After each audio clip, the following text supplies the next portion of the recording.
Hello everyone, this is हर्ष और आज की इस वीडियो में हम डिस्कस करने जा रहे हैं एंजाइम्स को, राइट।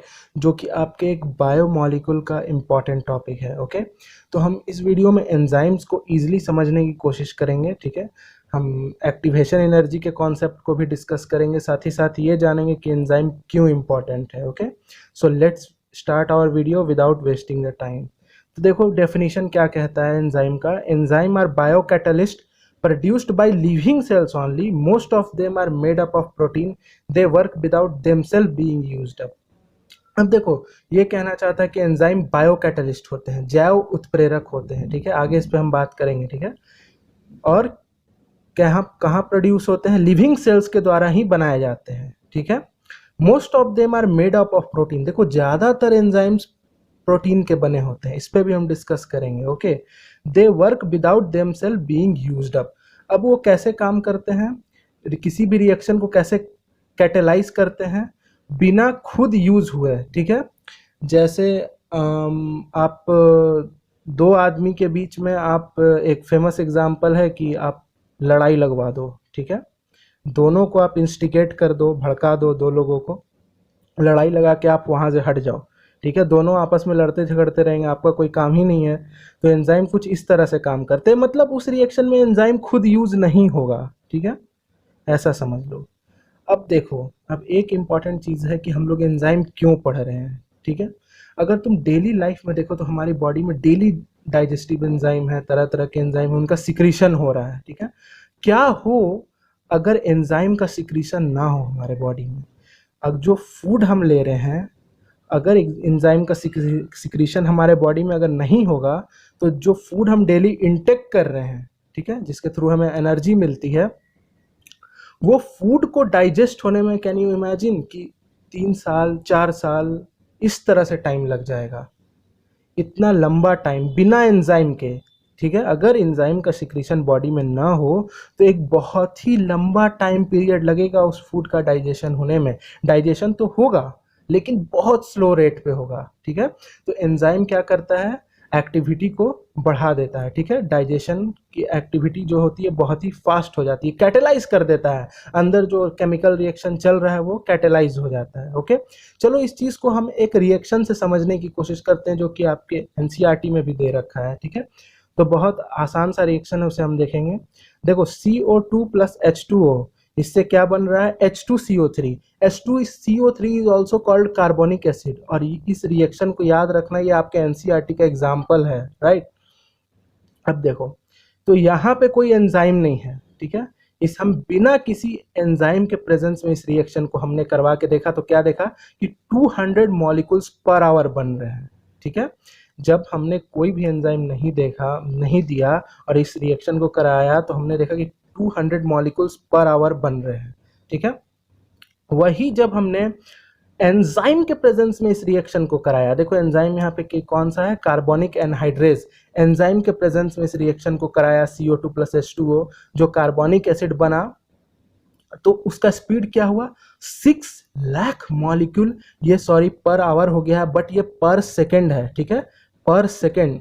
देखो यहाँ 200 पर आवर, 6 लाख पर second. Can you imagine, can you imagine the speed? कितना ज़्यादा ये तेज हो गया, कितना ज़्यादा, कितना हाई लेवल पे ये रिएक्शन अब कैटेलाइज हो चुका है, millions of time catalyse. So this is the power of enzyme. That's why ये एंजाइम जो है बहुत इंपॉर्टेंट हो जाते हैं। ठीक है, इसलिए हम इनकी स्टडी करते हैं, राइट। अब देखो एंजाइम काम कैसे करता है, अब एक चीज़ हमें समझना है, मोड ऑफ एक्शन, इसे हम देखेंगे। ठीक है, enzyme increases the rate of chemical reaction by lowering it's activation energy. देखो एक्टिवेशन एनर्जी जो लिख रखा है ना मैंने, इस पे ध्यान देना। ठीक है, क्या हुआ, एक बार फिर से हम डेफिनेशन को देखते हैं। Enzyme increases the rate of chemical reaction. देखो रेट ऑफ केमिकल रिएक्शन तो ये बढ़ा ही रहा है, इसीलिए तो यहाँ पे 200 मॉलिक्यूल्स पर आवर बन रहा था, लेकिन जैसे ही हमने यहाँ एंजाइम कार्बोनिक एनहाइड्रेज लगाया, 6 लाख मॉलिक्यूल पर सेकेंड हो गए। डेफिनेटली रेट ऑफ रिएक्शन को ये बढ़ा रहा है, राइट। कैसे बढ़ा रहा है उस रेट ऑफ रिएक्शन को? तो उसका एक्टिवेशन एनर्जी को कम करके। अब नाउ यू में आस्क कि सर अब ये एक्टिवेशन एनर्जी क्या होता है? बहुत लोगों को हो सकता है पता हो, अगर नहीं पता तो मैं सिंपली बता दूं कि एक्टिवेशन एनर्जी वो मिनिमम एनर्जी होता है किसी भी रिएक्शन को शुरू करने के लिए, ठीक है। किसी भी रिएक्शन को आप ऐसा कह सकते हो, जैसे आपने फिजिक्स में पढ़ा होगा थ्रेशोल्ड एनर्जी, ठीक है। किसी भी मेटालिक सरफेस से इलेक्ट्रॉन को इजेक्ट करने के लिए जो हम एक एनर्जी लगाते हैं, उसी तरह से आपका है ये एक्टिवेशन एनर्जी, ठीक है। मिनिमम अमाउंट ऑफ एनर्जी, ठीक है, किसी भी केमिकल रिएक्शन को शुरू होने के लिए, राइट। अब देखो एक्टिवेशन एनर्जी को ये लो कर देता है, कम कर देता है। अब ये कैसे? सपोज कि तुमको किसी से कोई काम करवाना है, मान के चलो, ठीक है। तुम्हें अपने दोस्त से या किसी से अननोन पर्सन से काम कराना है, और उस अननोन पर्सन ने बोला कि भाई मैं तो 10,000 रुपये लूंगा तभी काम करूंगा। अब ये सुन के तुम्हारे पसीने छूट गए, 10,000 रुपये बहुत ज़्यादा बोल रहा है कोई छोटा सा काम का, ठीक है। अब तुमने उसे मनाया या किसी भी तरह से तुमने उसको बोला कि यार तू 2,000 रुपये ले ले, मेरे काम कर दे, ठीक है, मेरा ये काम तुम कर दो। तो वो अब किसी तरह मान भी जाता है, ठीक है, वो मान जाता है, तो चलो ठीक है कर देता हूँ। तो क्या हुआ, उस समय जो उसका एक्टिवेशन एनर्जी था वो 10,000 था, समझ रहे हो? एक्टिवेशन एनर्जी उसका बहुत ज़्यादा था। मैं एक एग्जांपल देने की कोशिश कर रहा हूँ, ठीक है ना, कि आप लोगों को चीज़ें समझ में आए। अब वो कितना हो गया, 2,000, ठीक है, एक्टिवेशन एनर्जी कम हो गया, ठीक है। अब कम एनर्जी में ही काम चल जाएगा, राइट।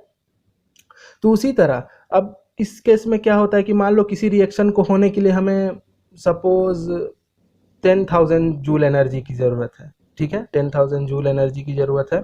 तो उसे वो एक्टिवेशन एनर्जी उसका 10,000 हो गया, अब उसे वो कम करके मान लो 500 जूल ले आया, ठीक है। तो इस तरह से हम एक्टिवेशन एनर्जी के कॉन्सेप्ट को समझते हैं, राइट। तो ये था हमारा मोड ऑफ एक्शन। अब हम डिस्कस करेंगे एक नेक्स्ट पॉइंट, ये इंपॉर्टेंट पॉइंट है, यहाँ पे बहुत लोगों को कंफ्यूजन होती है गाइज। तो all enzymes are proteins but all proteins are not enzymes with few exceptions. देखो पहले ये तो समझना जरूरी है कि all enzymes are protein but all proteins are not enzyme, ठीक है। तो ये थोड़ा सा कभी कभी हमें कंफ्यूज कर दिया करता है, लेकिन कोई बात नहीं, अभी हम इसे क्लियर कर लेंगे। अब देखो सभी एंजाइम्स जो है ना वो प्रोटीन है, लेकिन सभी प्रोटीन एंजाइम नहीं है। कहने का ये कहना क्या चाह रहा है, ठीक है। अब देखो हमें पता है कि प्रोटीन किस चीज से मिलकर बने होते हैं, एमिनो एसिड से, ठीक है। एमिनो एसिड से मिलकर प्रोटीन बने होते हैं, उनके बीच क्या होता है, पेप्टाइड बॉन्ड होता है, ठीक है। उसी तरह जब एंजाइम के अंदर का तुम बॉन्ड झांक कर देखोगे कि कौन सा बॉन्ड है इसका, उसके अंदर भी पेप्टाइड बॉन्ड ही मिलेगा। मतलब जो उनका नेचर है, उनका जो नेचर है वो प्रोटीन नेचर का है, ठीक है, वो प्रोटीनीशियस नेचर के ही हैं, ठीक है ना। बट एक चीज क्या आ गई है, उनमें एक खास प्रकार की ताकत आ गई है। कैसी ताकत? कैटालिटिक पावर आ गई है, इसीलिए अब हम उनको एंजाइम कह रहे हैं, ठीक है। तो जो एंजाइम्स होते हैं वो प्रोटीन ही होते हैं, लेकिन उसमें एक खास प्रकार की कैटालिटिक पावर होती है। देखो एग्जाम्पल से समझो, जैसे कुछ सुपर हीरोज के मैं नाम लेता हूँ, आई होप कि आप लोगों को पता हो, जैसे आपका स्पाइडरमैन हो गया, आयरन मैन, ठीक है, दीज आर सुपर हीरोज। तो ये सारे सुपर हीरोज क्या हैं?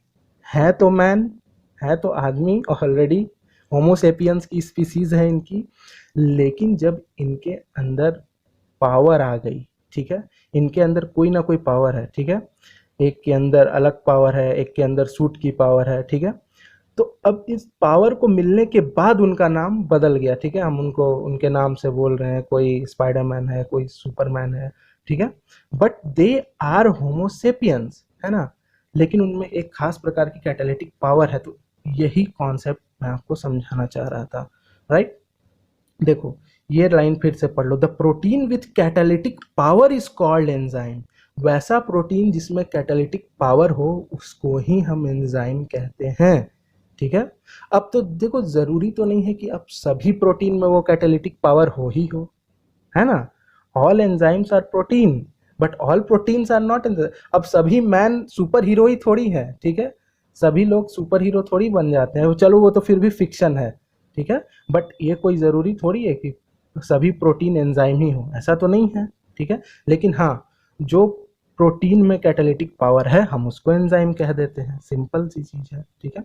तो आई होप गाइस कि आपको ये एंजाइम का वीडियो समझ में आया होगा। अगर आपको इस पे नेक्स्ट वीडियो चाहिए तो आप कमेंट करके बताइएगा और मैं कोशिश करूँगा कि एंजाइम के ऊपर अगली वीडियो लेकर आऊँ। और अगर ये वीडियो आपको पसंद आई है तो आप चैनल को सब्सक्राइब भी कर सकते हैं और अपने कमेंट को कमेंट बॉक्स में दें और वीडियो को लाइक करें and share with your friend. Thank you for watching.